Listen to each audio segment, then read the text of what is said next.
দক্ষিণ 24 পরগনা জেলার ভাঙড় বিধানসভা তৃণমূল কংগ্রেসের ডাকে আয়োজিত হয় রাজনৈতিক কর্মী সম্মেলন। উপস্থিত হয়েছিলেন ক্যানিং পূর্বের বিধায়ক তথা ভাঙড়ের তৃণমূল পর্যবেক্ষক শওকত মোল্লা সহ এক ঝাঁক তৃণমূল নেতৃত্বরা।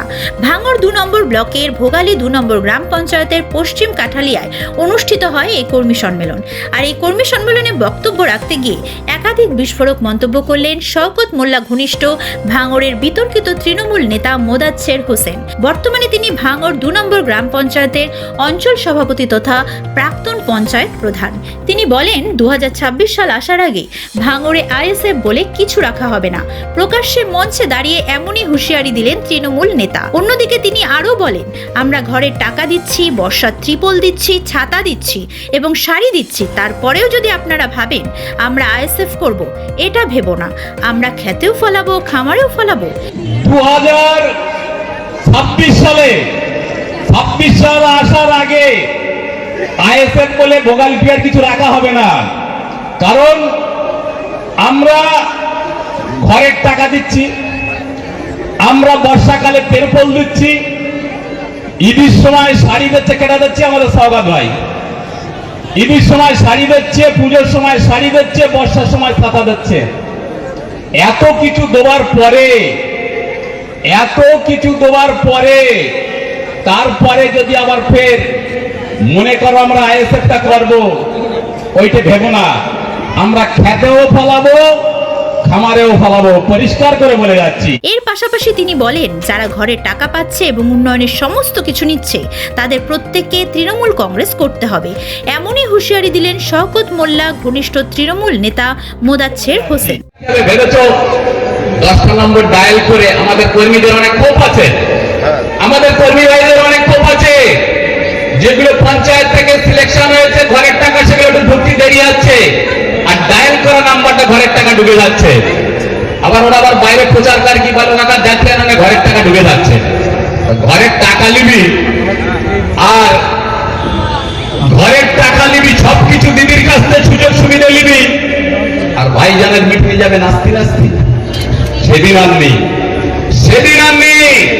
যারা ঘরের টাকা পাচ্ছে এবং উন্নয়নের সমস্ত কিছু নিচ্ছে, প্রত্যেককে তৃণমূল কংগ্রেস করতে হবে। আর আমরা 2008 সালে যখন পঞ্চায়েতে আসি তখন সিপিএম এর শেকড় সমেত খালে ফেলে দিয়ে আমরা পঞ্চায়েতে বসেছিলাম। আমরা নাস্তি এসে পঞ্চায়েতে বসিনি। কোন আইএসএফ বলে কিছু রাখা যাবে না।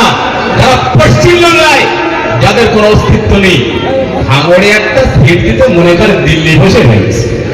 হ্যাঁ, ভাঙড়ে একটা সিট দিতে মনে করে আমরা দিল্লি বসে রয়েছি।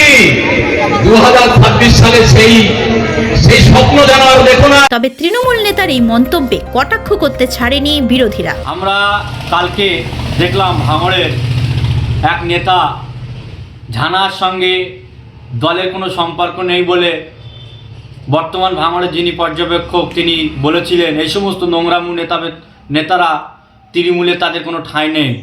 কেন ভাঙড়কে তারা স্বচ্ছ ভেবে গড়ার ডাক দিয়েছিল, কিন্তু সেই নেতার ডাকে একটি কর্মী সভা, আর সেই মঞ্চ থেকে দাঁড়িয়ে সরাসরি ভাঙড়ের সাধারণ মানুষ সহ আইএসএফকে তিনি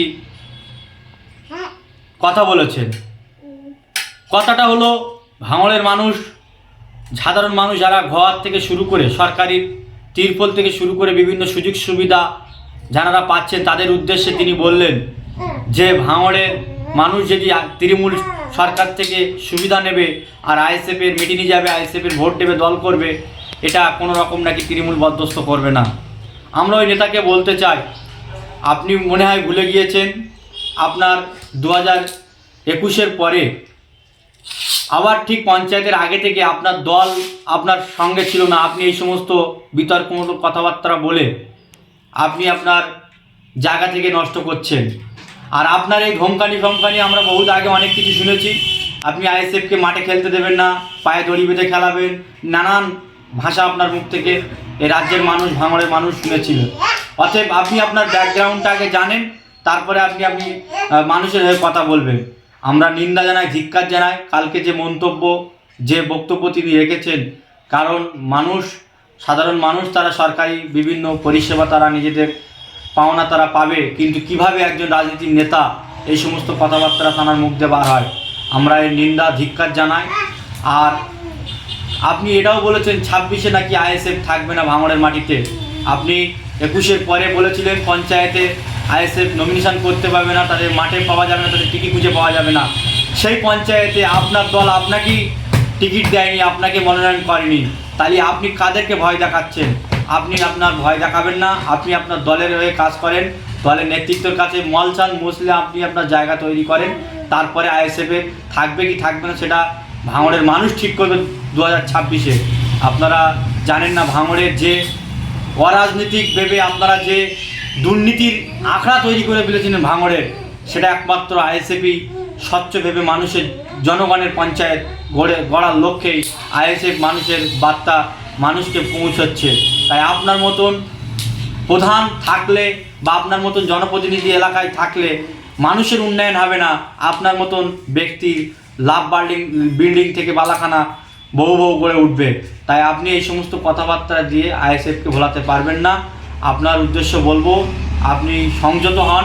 মানুষ আপনার জবাব দিয়েছে, আপনার দলের জবাব দিয়েছে, আগামীতে আরও দেবে।